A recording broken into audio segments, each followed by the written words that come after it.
Is a fully organic future in agricultural possible or even affordable, or are there limits as to how far we can go? Why have biodynamics thrived in the wine industry when many of its founders' ideas have been rejected in medicine and education? And how much of what you actually enjoy in a glass of wine comes from what's in that glass versus your mental perception of what you're drinking?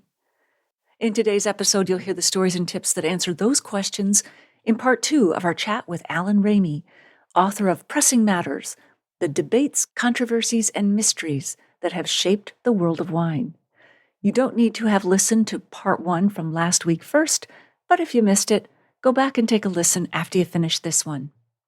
By the end of our conversation, you'll also discover the real-world vineyard challenges that force growers to abandon organic practices despite their good intentions, how organic treatments like copper spray can create unintended long-term harm, why it's difficult to apply a single organic farming standard across vastly different climates and growing conditions around the world, why organic wine has struggled to gain traction with consumers compared to organic food, how certification labels function as signals of trust for consumers, how the philosophical origin of biodynamics differs from more modern approaches to farming, and how climate change pressures are forcing winemakers to rethink some traditional practices.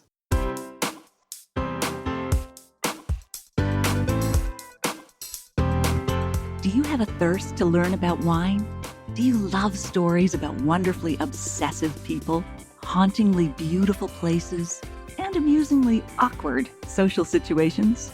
Well, that's the blend here on the Unreserved Wine Talk podcast. I'm your host, Natalie McLean, and each week I share with you unfiltered conversations with celebrities in the wine world, as well as confessions from my own tipsy journey as I write my third book on this subject. I'm so glad you're here. Now pass me that bottle, please, and let's get started. Welcome to episode 384. So, what's new in the drinks world this week, you ask? Well, a village in Abruzzo, a region of Italy, has become a pilgrimage site for wine lovers after a local vineyard installed a wine fountain that flows 24 hours a day, free of charge. While intended for hikers on the Camino de San Tommaso Trail, the fountain has recently gained fame for the local guardian cat, named Bacchus, of course, who reportedly sleeps on top of the fountain and hisses at unworthy drinkers. A man in Belgium recently broke the world record for the largest collection of beer coasters, amassing more than 150,000 of them. His Holy Grail coaster was recently acquired, a hand-painted leather coaster from the 1800s that allegedly belonged to a Trappist monk. He currently stores them in a climate-controlled basement that he refers to as the paper cellar. A winery in Bordeaux, France, has introduced horsepower tours where guests are pulled through the vines by heavy draft horses. The twist? The horses are trained to stop at specific scent stations where guests can smell the primary aromatics of wine, like blackberry, before they even taste a drop. It's the ultimate slow travel experience for the horse and the drinker. In Australia, a group of scientists has developed a way to turn leftover grape marc, that's MARC, which is the skins and seeds left over after pressing, into high-fashion leather handbags. Several wineries in the Barossa Valley are now selling purses that match the specific year of the wine you're drinking, giving new meaning to vintage fashion. An artist in California has gained a massive following for creating spill portraits. She intentionally knocks over glasses of red wine onto canvases and then uses a fine brush to turn the stains into intricate landscapes. She claims that Cabernet Sauvignon makes for better mountain ranges, while Pinot Noir is ideal for sunset skies. In Japan, a spa has opened where guests can soak in a giant hot tub filled with Beaujolais Nouveau. The owners claim that the antioxidants in the wine are excellent for the skin, while guests are discouraged from drinking the bathwater. Ew. The spa does offer a sidecar of fresh wine to sip while you soak in the vintage. For your food, wine, and spirits calendar this week, tomorrow, April 9th, is National Gin and Tonic Day, with a great origin story. British officers of the East India Company in colonial India were required to take quinine to prevent malaria. Because quinine is intensely bitter, they mixed it with sugar, lime, and gin to make it bearable. What started as compulsory medicine became the most accidentally elegant cocktail in history. To celebrate, set up a craft G&T bar at home and try 3 different gins side by side, the same tonic, to taste how wildly different the botanicals perform. April 11th brings National Cheese Fondue Day, inviting the history of this dish, which was that fondue was not a beloved Swiss tradition, so much as an extremely successful marketing campaign. The Swiss Cheese Union promoted it in the 1930s to increase cheese and wine consumption during slow seasons, rebranding a regional peasant dish as a national celebrated dish and selling it to the world. It worked magnificently. To honor the effort, why not make a drunken cauldron using a crisp Riesling or Chablis as the base for your cheese melt? For a playful upgrade, try the boozy dip by lightly spritzing cubes of toasted focaccia bread with botanical gin before dipping. Or host a vineyard skewer night, where every dippable item is matched to a specific wine. Green apple with Chenin Blanc, spicy chorizo with Syrah, sourdough with Riesling. April 11th is also National Pet Day, which has nothing to do with drinks and everything to do with your patio. Pour a low-alcohol spritz, let your dog supervise the proceedings from a lawn chair, and create a proper patio drink using natural wine, a glass of Pet Nat, of course, or Pétillant Naturel, and raise a toast to the true head of your household. April 12th is National Grilled Cheese Sandwich Day, and if you've never paired a perfectly caramelized grilled cheese with a chilled, light-bodied red wine, do it now. A Gamay Noir or a chilled Pinot is an excellent combination, or try a lightly sparkling wine, as the wine's gentle fizz against the richness of that butter-fried bread is one of those things that sounds a little strange until you try it. April 13th is National Peach Cobbler Day, an excellent occasion to explore peach-forward cocktails, a sparkling wine with a stone fruit character, or an unashamedly retro dessert wine float over vanilla ice cream. A Bellini made with peach puree and sparkling wine is obvious, but a cheeky alternative is a scoop of peach ice cream in a chilled Moscato d'Asti, and calling it research. April 14th is National Pecan Day, or pecan, whatever you say. These nuts are the only commercially significant nut tree native to North America. George Washington was known to carry them in his pockets for a personal snack. Pay proper homage with a nutty old-fashioned cocktail made from pecan-infused whiskey and black walnut bitters, or shake up a pecan pie martini using rum chata, vodka, and a splash of praline liqueur with a rim of crushed toasted pecans. If you prefer wine, pair a handful of smoked pecans with a glass of tawny port. The caramel notes in the wine act like a liquid pastry crust around the nut. And for your weird but wonderful scientific fact of the week, the reason gin and absinthe turn cloudy when you add water or ice is a chemical quirk known as the ouzo effect. Many botanical spirits contain essential oils like anethol that are soluble in high-proof alcohol but not in water. When the alcohol concentration drops, these oils spontaneously form tiny droplets that scatter light, creating a milky, translucent emulsion without the need for stirring or shaking. Speaking of shaking, your shaken martini gets colder than a stirred one, and that's not just about movement, it's also about surface area. Shaking breaks the ice into smaller fragments, dramatically increasing the surface area of the ice in contact with the liquid.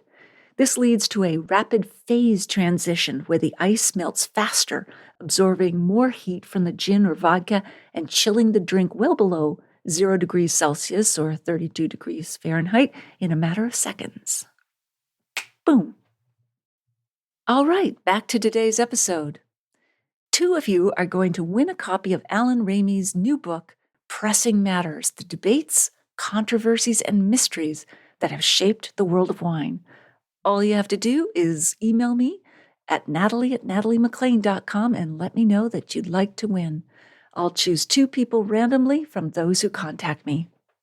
If you're reading the paperback or ebook or listening to the audiobook of my memoir, Wine Witch on Fire, Rising from the Ashes of Divorce, Defamation, and Drinking Too Much, a national bestseller and one of Amazon's best books of the year, I'd love to hear from you at natalie@nataliemaclean.com. I'll put a link to all retailers worldwide at nataliemaclean.com/384. Okay, on with the show.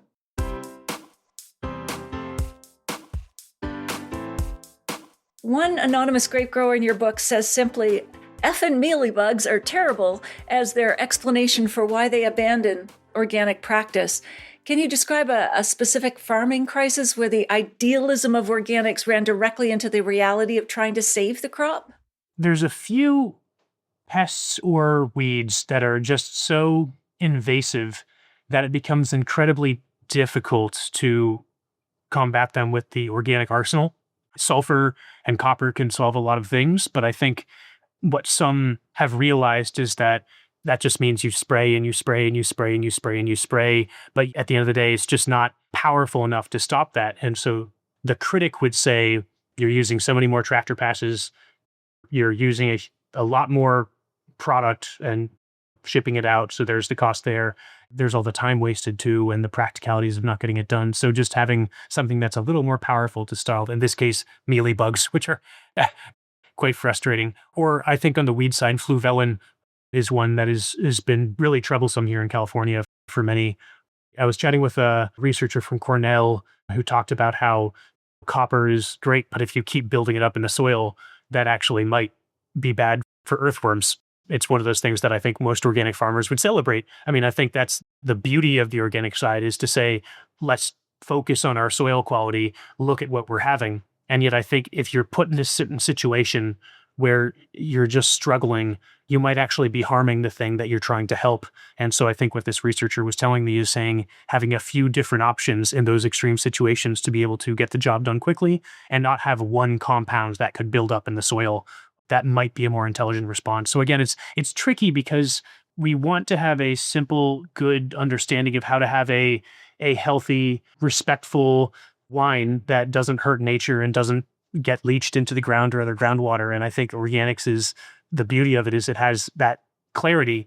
I think the challenge is that you're setting one farming system that encapsulates so many different practical agricultural problems or regions, like again, New York, where the Cornell is closer to, has so much more mildew pressure and different types of mildew that it's much more difficult out there, and your costs are so much higher. And so I think it's that challenge of, you want one standard, and yet one standard is very difficult to have for everyone.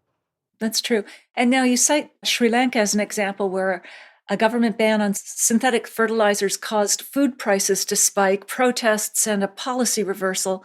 Organic advocates say the transition was just too abrupt. What do you think that tells us about the pace at which organic viticulture can realistically scale?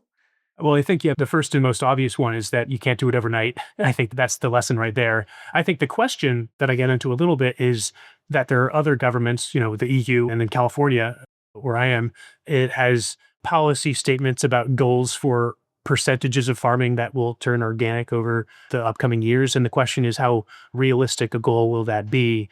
And I found scholars on both sides of the issue here. I think people who are for it, obviously, I think there's arguments to say, as an average, as a whole, it's less intensive farming. There's less potential danger because there's things that are as harshly toxic aren't used as much. And so you might diminish some risks. I think those are the kind of arguments that those advocates would say.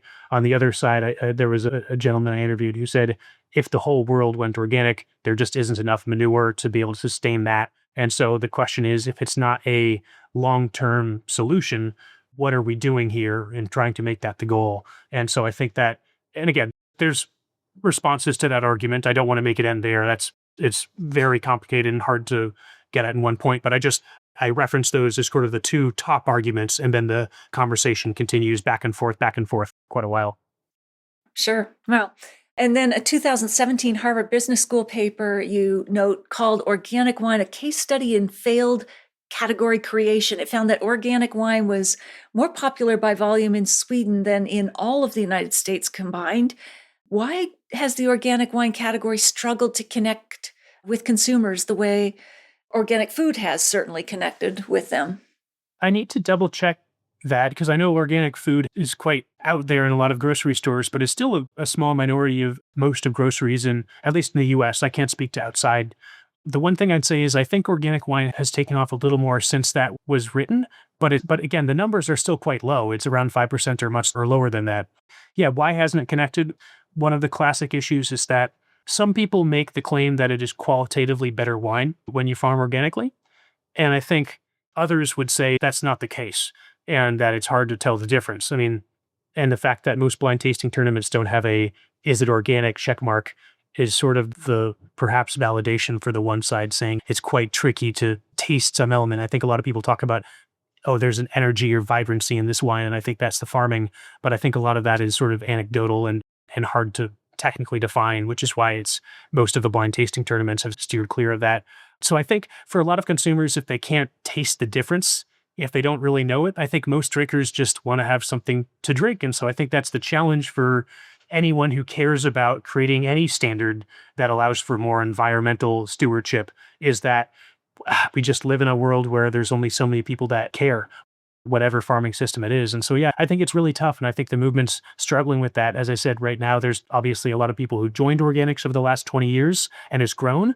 But then, as we were just talking about, because of practical farming issues, a lot of people very quietly drop off the organic standard and don't make big speeches about it. And therefore, it's losing in some element. So we'll see. I really, maybe it will grow much more, but it's hard to make predictions about the future. So I think I'll probably stop there.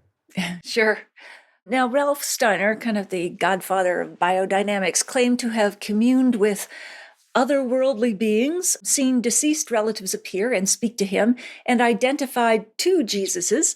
He also said human clairvoyance had been lost due to intertribal mingling of bloodlines. You quote these things not to mock biodynamics, but to lay out the intellectual genealogy of it. How do you think a wine buyer at a top restaurant should hold that history in their mind when a sommelier recommends a biodynamic bottle? How do you balance all of that in your mind, the history? Biodynamics has evolved a lot since that time. And I think depending on who you talk to in biodynamics, you'll find people that still use that sort of logical system to come to their conclusions. And then you'll find others who were inspired by some of the tools that were advocated for by Steiner, but justify them using more of a modern scientific understanding. And so I think it's just healthy to be aware of where things come from. If you study again, that sort of logical genealogy, what you realize is that it's not like Steiner was this scientist who was saying, let's use this scientific process and that will lead us to it. I think he sometimes said things like that, but I think realistically, so much of his other writings show a man who had a very spiritual side that I think has not really stood the test of time for most people. I don't want to say for everyone, but I think it's not like most people follows the religion or spiritual guidance, I should say, of Steiner. And so it's sort of an odd thing where in medicine, some of Steiner's practices have not gone forward. That's been largely debunked by most modern medical practices. And there's a few schools like Waldorf. I actually went to a Waldorf school in grade school so there's a few, but most educational systems around the world have rejected the Steiner approach. But with wine, it's kind of an interesting thing because it seems more popular than ever.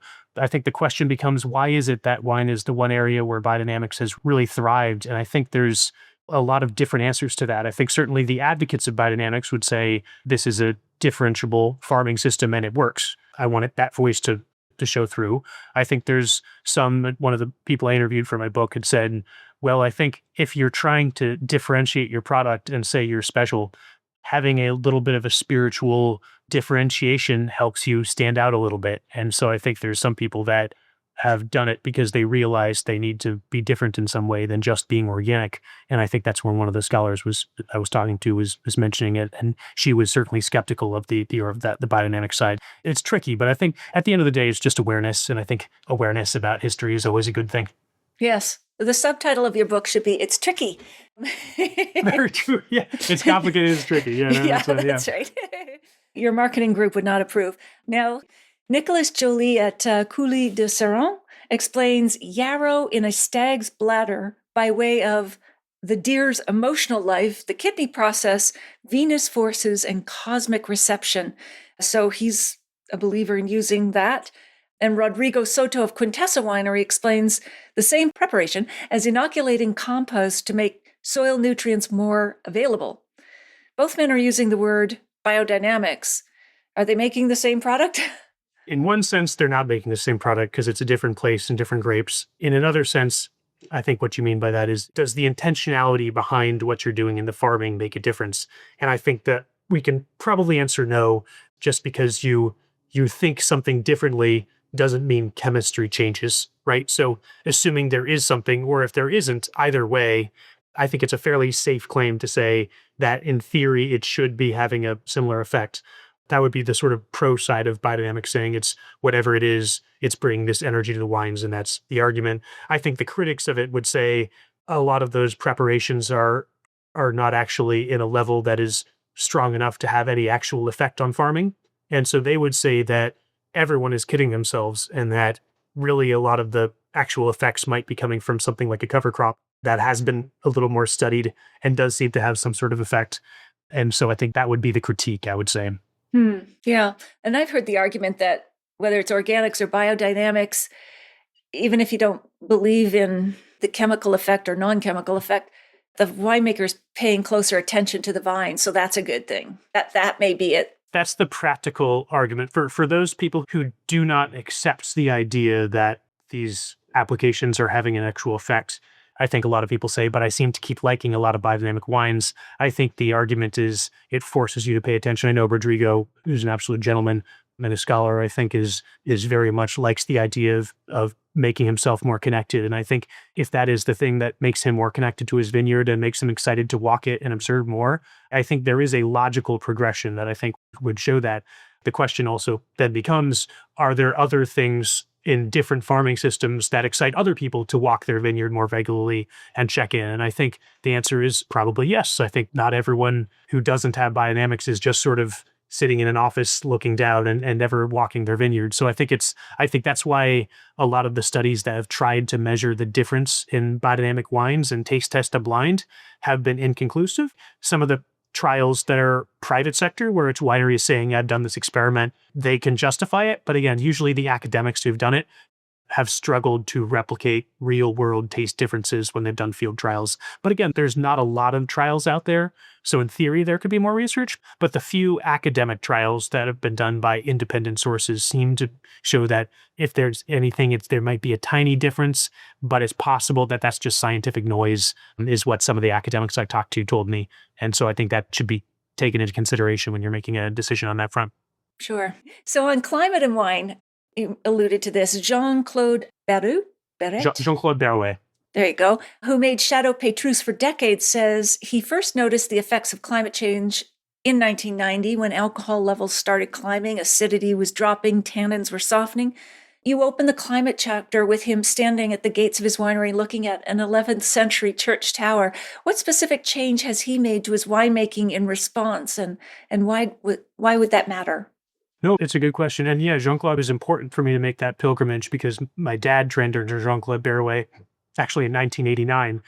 My dad always spoke amazingly about Jean-Claude as a mentor and an absolute gentleman of wine. And so I was quite curious to finally, as a man, go back and learn a little bit. And he was absolutely, as my dad said, an absolute gentleman and scholar. And so it was a pleasure to talk to him. And then my question was, what was one thing you didn't get a chance to teach my dad in 89 that you would teach me? And he'd said, well, interestingly, you should ask because, in 1990, right after my dad left, that's when he started to see some of those first effects. And so what he told me is there was a paper that he'd read where when there's a little more alcoholic expression in wine, that extracts some of the compounds in oak a little bit more.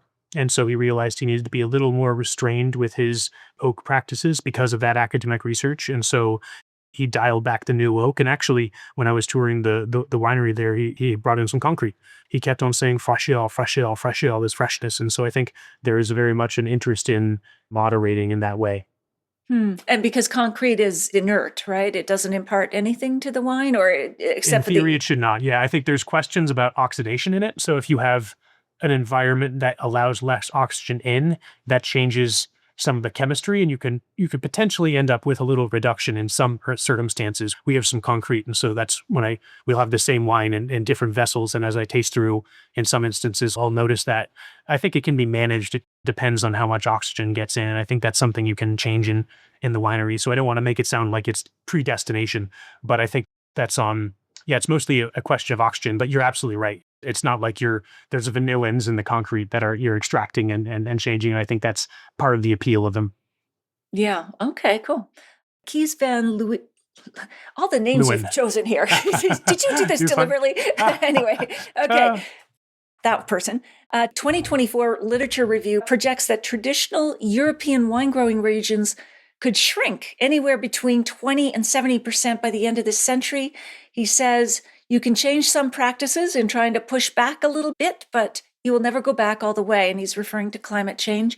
When you read that as someone who makes wine in California, what goes through your mind in terms of the implications of that, both in Europe and in California?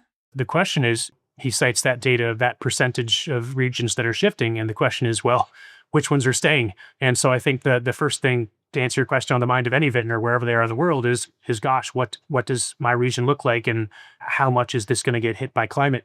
We make wine in Sonoma and Napa, and I think so. There's a lot of different climate stations around, and again, that's part of the pleasure of making wine in this area. Is there's so many different microclimates that are quite different, and so it's fun to draw on that and have different expressions of things.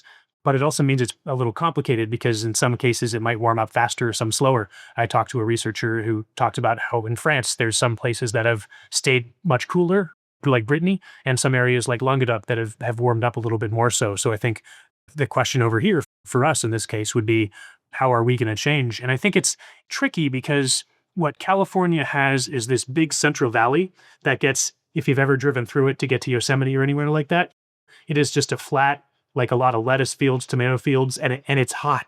I think that's why there's fewer quality grape regions, is that it's really harder to justify that as a quality place.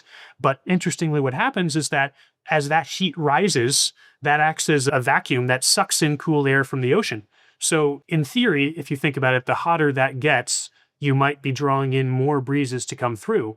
Now, that's the theory. And I know there's some people who might try to use that to claim, therefore, Sonoma, a place like that, could actually get colder. But then I want to stop there, being cautious, because we need to look at the data first before you make a conclusion like that. There's not a lot of 100-year weather stations around here. San Francisco Airport has one, but the problem there is that there's so much city effects and concrete that's around it that some scholars have questioned whether that's a good weather station to use for long term, because as the environment around it changes, it might not be a good long-term station. So that I think there's caution there. The one I've seen locally has we work with some folks, a gentleman named Scott Knibbelmeyer, who was sharing with me some data, some 20-year data on some Sonoma weather stations. And it seems like things are both in some cases heating up more so, and in some cases getting colder. And so the extremes are going more. So the average is staying fairly similar. But springs might be heating up a little more, but he said a lot of that is just a few really hot years that take the average and build it up, as opposed to most years, the average doesn't get that high. I think that seems to be indicative of a lot of the world, is that the growing degree day average is interesting to look at, but you're just seeing much more variation. So if anything, we'll have to pay even more attention to vintages. We're looking at some data of comparing our vineyard site in the upper reach of Russian River to Burgundy. And I think for the last 5 years, the average growing degree days have been warmer for our vineyard. But in 2024, we were actually cooler growing degree days than anywhere in Burgundy. It's interesting because if you talk to some climate scientists, they will just say, oh, this is a region that California is warmer, that's been cool climate Burgundy. But it seems like with climate change, you have to pay a lot more attention to this data and realize that, gosh, the cool climate might not be where you most expect it. And so I think, yeah, we're paying a lot of attention to that. And I think in my lifetime, we're trying to do viticultural designs that can resist those extreme years. We're keeping our minds open about where those cool pockets might be and seeking them out. So yeah, it's an interesting challenge for, I think, anyone in their whatever microclimate it is, but it's hard to use total averages across the world to therefore determine the fate of every unique place. It's a little trickier than that. Again, for your book title might have been a good one. Yeah. It's a tagline. No, that's fine. I've heard global weirding instead of global warming. Like, it's just extremes now rather than averages. But I do want to get onto some of the fascinating price stuff that you've So let me group a couple of things together, because some interesting studies. Hildegard Heyman has run her price game for 22 years at UC Davis University, asking students to rank 5 California wines by price. And in 22 years, no one has ever gotten the order right. So she's never given away the prize bottle of a Chateau Lafite. But then you also note that Antonio Rangel at Caltech University put graduate students in brain scanners and gave them the same wine while telling them it was priced at $5, $10, $35, $45, or $90. And the part of the brain that encodes for pleasantness of an experience lit up at more of the higher prices. And he says it's not hard to believe that this is not affecting their actual experience somehow. So what's your whole take on price and wine? Are we really enjoying a wine more because we think it's expensive? Does that matter? Is it just marketing? I mean, what's your take? That's precisely why I was interested in it, because I think, again, at the winery, we do a lot of blind tastings. And what I found is that, it's like we put our wine in, and then there was the $500 Napa Cabernet, and our Cabernet priced not cheap, but I think still much more affordably would beat it in a blind tasting. And I think there was always this. How much was your bottle? I'm just curious. We range from like 65 to 225. So we have kind of a some more affordable, some less so. Anyway, so we found that sort of thing would happen. And we're certainly not alone. There's a lot of this happening in blind tasting where the more affordable wine can win in circles. And it was common enough that I think I wanted to interview some of these people or seek out their research and read their papers to understand more. On the one hand, I think what Hildegard's, you can't really call it a study because it's a little more anecdotal, but what that example would show is that in my backyard, there's just been a lot of people who are sort of like, it's the tech guru or the business guy, and he wants to have the most expensive wine. And it's not really about money because they already have money, but they just want to have their name in the bottle and have it be expensive. And I think when you're in a climate like that, oftentimes price is no longer an indication of quality. It's an indicator of ego. And so I think consumers should be skeptical of paying the most in that area. Not that there's certainly I think in European places as well, there might be other reasons why prices can get skewed by others, potentially the demarcation of lines or historical money is a factor there too. But, from California, so I'm a little more aware of my backyard.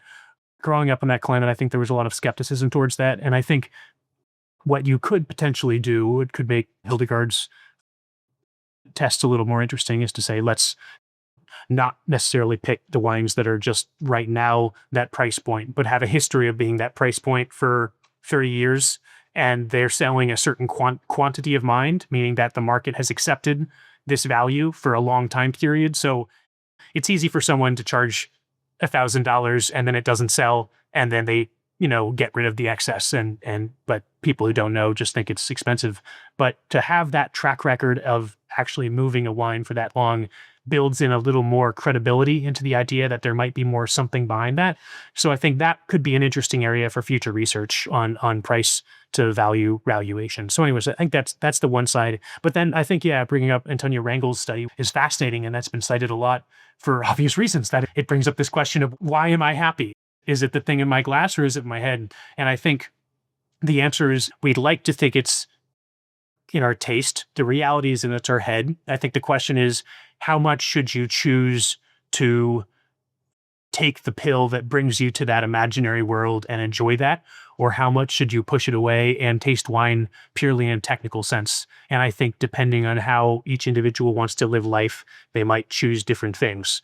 But I think what's true for most people is that even if they choose to want to go to the place and let the experience overwhelm them and have an emotional experience that might not be related to technical tasting. I think most people just don't want to be tricked. They don't want to have the same wine and one being charged twice as much. And so I think that hopefully, again, with more experienced wine markets where you have a track record, we try our best to avoid those things. Yes, absolutely. And then you quote Janice Wang. She tracked Oxford blind tasting students over time and found their preferences shifted toward higher acidity, lower oaked wine as they gained experience and lined up with price hierarchy. She says her coach single-handedly shaped the taste of generations of wine tasters. It's a learned behavior, I'm 100% sure. Is trained taste a form of expertise? Do we gradually want to drink more expensive wines, even if we don't know the price of them? Like, do our palates gravitate that way toward bitterness or whatever, acidity? That is the question that defined an entire chapter in my book. And I present both sides of that question, which is, I think there's an argument to say that a lot of this is culturally trained learnings that is a little more sociological, that is defined by companies and people with certain backgrounds, and that's the one side. And I think the other side is sort of the sensory science world, which is to say, are there certain flavors or a certain type of balance of, in this case, wine or any food really, that most humans gravitate towards naturally without training? I present both sides because it's very tricky. I think this is I use the Oxford example because I think Janice is an excellent researcher and a really nice person too. And it was a pleasure to chat with her, and she's done some great work and deserves more attention for her research, I think. But it's so hard to tease that apart. I mean, how do you do a study? Let's make another Oxford where in this one you don't have the coach, and it's like you can't just make up that. And so it's I think there's a little mystery in there, and I think there's good arguments on both sides, but I think, I try to let my readers decide for themselves what they think. Sure. Well, we've always heard that the first taste we develop as babies is for something sweet, so it makes sense that there is something in the physiology happening. But Peter DeBola, who runs the wine program at King's College, Cambridge, and is also a professor of aesthetics, argues that what makes a wine great, like a great painting, is its ability to command attention over time, to stay in the market, as you were saying, like to charge a certain price perhaps for a long time because people value it. He says the extension of one's attending to the object is one of the main drivers of aesthetic pleasure. Does that hold up in a world where most wine is consumed in a noisy restaurant on a Tuesday evening? I see where you're leading with the question. I think no is the answer in many occasions. That's very true. But I think that what Professor DeBola was getting at, I think, is, if anything, liberating, because it's a reminder to us that we as humans are not mere receptacles for experiences and tastes and sounds to affect us, and we have no power in it. Our attention is that factor that allows us to derive more or less pleasure from something. You can walk through a museum and be in a rush on your cell phone and not care at all. Or you could stand for an hour at one painting and be amazed. And I think the exact same is true of the wine world, where you can, by slowing down and having that glass in front of you and really thinking about it, that commands your attention in a way. And I think in theory, we like the wine to be so good that you are forced to stop paying attention to other things and you pay attention to it. That's the ideal. But I think that the good news, if you choose to take the optimist approach, is to say, whatever wine you have in front of you, you can always choose to pay more attention to it and appreciate it for its whatever beauty it has. And so I think that's the way we perhaps more people should live their lives, if I can make one bold statement, maybe. Absolutely. Be more present for everything, your wine and whatever. Giacomo Tachis was asked what makes a great wine, and he closed his eyes, you say, rocked in his chair and said, a great wine is one that by taking a sip and closing your eyes makes you see the immense. Has there been a wine for you, Alan, that has made you see the immense? Oh, gosh. I'm not sure. I mean, it's with poetic language, it's always hard to know if you're experiencing the same person someone else is. But I think that's the blessing and the curse of a little more of a technical approach, is I think everything you have, you treat with a little more restraint and conservatism. It's sort of like when you talk to professional comedians and they say, I go to a show and I don't laugh at the jokes because I'm just looking at the comedy to study it. And I hear lines like that and I think, how could you not laugh? It's hilarious. But I think I've sort of become that version of a person in wine where you're studying everything so intensely. It can sometimes be hard to just let yourself go and enjoy it. And I think, I think for me, it's when you bring everything together. It's a wine that is technically beautiful. And I think you have to have that level of inherent good that comes in with it. And I think something that is hard to have on an everyday basis, something that's a really old wine that is beautiful and aged. And it's just hard to replicate that as on your normal day. And then I think it's, that the honest truth is if there's some emotional aspect, if it's, like an old Ramey cab that I know my dad and my colleagues put their attention to in 20 years ago. And so I think about all that history that went into it. And I appreciate it so much more because I know what went into it. And so I think some of it's in my head and some of it's in the glass and it's a little bit of both. And I think in that instance, I try sometimes to just purely enjoy and reflect. And I think there's a lot of, it's at the end of the day, it's hard not to enjoy wine. So I find myself sometimes falling into that. And I think I like falling into it is the truth. Absolutely. That is the perfect note to end on. But before we do, because this is a marvelous conversation, is there anything we haven't touched on that you would like to cover before I ask where we can find your book and you online? I think, there's a lot of things happening at the winery. We're excited to keep making on. My sister and I, with Ramey, I think we're doing our best to have a lot of wines of restraint and balance and elegance. And my sister and I have had the winery for the last 5 or so years now. My parents, are still around and we talk and communicate. So I don't want to pretend like they're dead. No, I wouldn't want that at all. But it's a pleasure to have them. But it's been my sister and I for a little while now, and some amazing colleagues we have. And I think if anything, I think we're trying to push ageability even further and show that California wines do have restraints. There are great independent wineries in our backyard, and I think they're worth reconsidering and considering again. And then the other thing is, I think my sister and I have been thinking for a long time, what can we bring to the wine world? I mean, when I joined, I did what my dad did. He learned French, went to France, and brought some techniques back to California, and he learned chemistry because there was a lot of practical faults in wine, and he was able to fix that. And I think I learned French and went to France, and it turns out that I realize we're making wine in a pretty similar way. I think those cultural exchanges have been enough and we sort of know what's happening there now. And similarly on the chemistry side, I studied chemistry and was looking at it and realizing, actually I think the wines don't need more chemistry to be better. That's not the problem now. So I think my sister and I had this question of, well, what does the next generation bring to wine? And I think we're starting a new project called Curious Ground, where we look at Sonoma and say, look, the classic first history of California wines was, let's take the European paradigms and apply them in this new area and see what that terroir expresses and sort of celebrate those differences and enjoy more versions of Cabernet and more versions of Chardonnay. That's been the first era of California's history. And I think now that we're officially 50 years after the Paris tasting, I think the question is, well, where do we go from here? What we realized growing up is, Sonoma is not Bordeaux and is not Burgundy.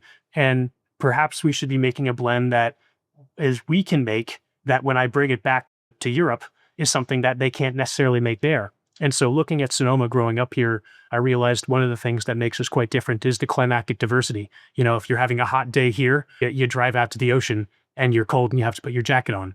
Or if, you've got one soil type over here that's volcanic, you can drive right over there and have something that's ancient uplifted ocean floor. So we had a huge amount of soil diversity.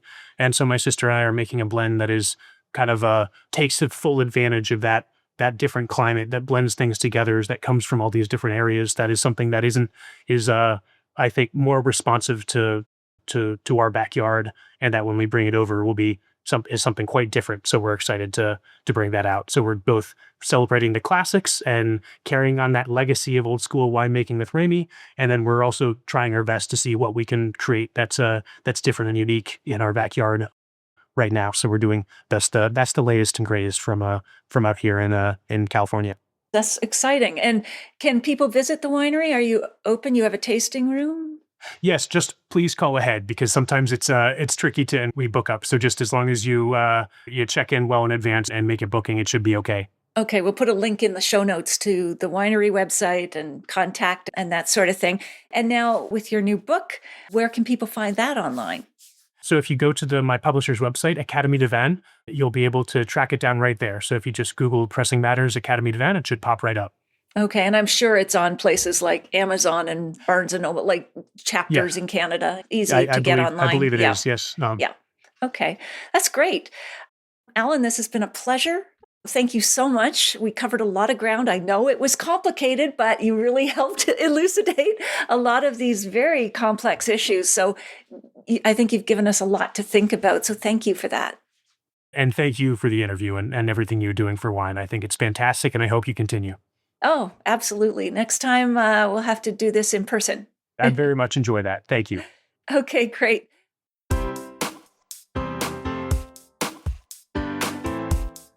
Well, there you have it. I hope you enjoyed our chat with Alan. Here are my takeaways. Number 1, is a fully organic future in agriculture possible or even affordable? Alan cites Sri Lanka as an example where the government ban on synthetic fertilizers caused food prices to spike, protests, and a policy reversal. Organic advocates say the transition was just too abrupt.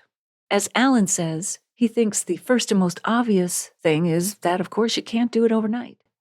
He also notes that it's less intensive farming, that there's less potential danger because what's being used in the vineyard isn't harshly toxic, and therefore that diminishes some of the risks. On the other side, one expert he interviewed said if the whole world went organic, there isn't enough manure to sustain it. And so the question is, if it's not a long-term solution, what are we doing here in terms of trying to make it the goal? It's a great question. Number 2, why has biodynamics thrived in the wine world when many of its founders' ideas were rejected in medicine and education? Alan says it depends on who you talk to in biodynamics. You'll find that some people were inspired by some of the tools that were advocated by Rudolf Steiner, but it's also healthy to be aware of where those ideas come from. And if you look outside the world of wine, say in medicine, many of Steiner's practices have not moved forward and have been largely debunked. And while there are a few schools like Waldorf based on his principles, most education systems around the world have rejected his approach. But Alan finds it fascinating that in the world of wine, biodynamics has become more popular than ever. Advocates say that this is a differentiable farming system and it works, while others remain skeptical. And number 3, how much of what you enjoy in wine comes from what's in the glass versus your mental perception of what you're drinking? As Alan says, why am I happy with this wine? Is it what's in the glass or in my head? We'd like to think it's our taste, but the reality is that it is in our head. The question is, how much should you choose to take the pill that brings you to that imaginary world and enjoy it? And how much should you push it away and taste wine purely in a technical sense? He thinks it depends on how each individual wants to live their lives. Many people want to go to a place and let the experience overwhelm them and have an emotional experience that may not be related at all to technical tastings, but he knows that most people don't want to be tricked. They don't want to have the same wine, for example, and be charged twice as much for one as the other. If you missed episode 350, go back and take a listen. I chat about, can you really taste minerality in wine? Sonny Hodge offers a cynic's guide to wine, and I find the 2 books very similar in challenging received wisdom in the wine world. I'll share a short clip with you now to whet your appetite. We can smell some geological materials like salt and some minerals, but most minerals and metals we're unable to smell and taste. And those metals that we feel that we can smell and taste, so I'm talking like, when you have a coin, you put it in your fingers and it has a really distinct smell, but that's actually a tertiary influence of our oils reacting with those metals. So a freshly minted coin has no smell, but as soon as we touch it, our oils start breaking it down, then we smell those reactions. So technically metal And many other minerals, most other minerals except for salt, don't have smell or taste.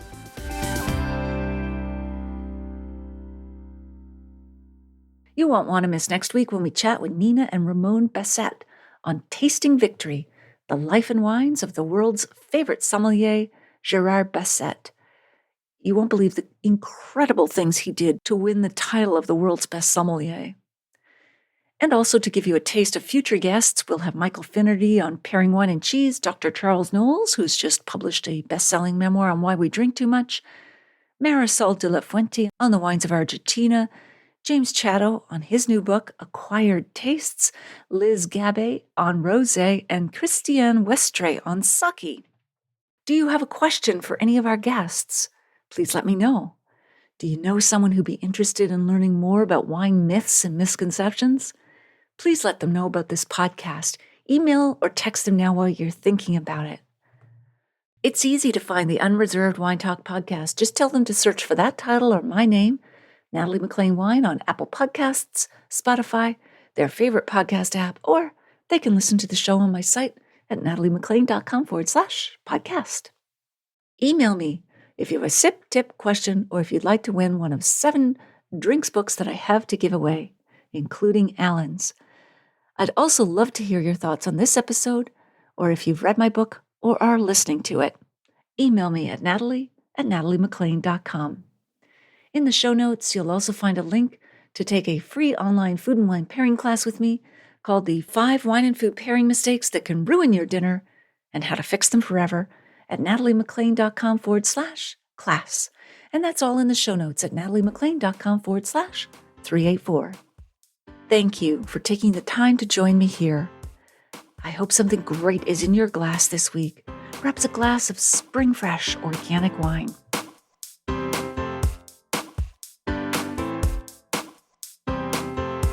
You don't want to miss one juicy episode of this podcast, especially the secret, full-bodied bonus episodes that I don't announce on social media. So, subscribe for free now at nataliemclean.com/subscribe. Meet me here next week. Cheers.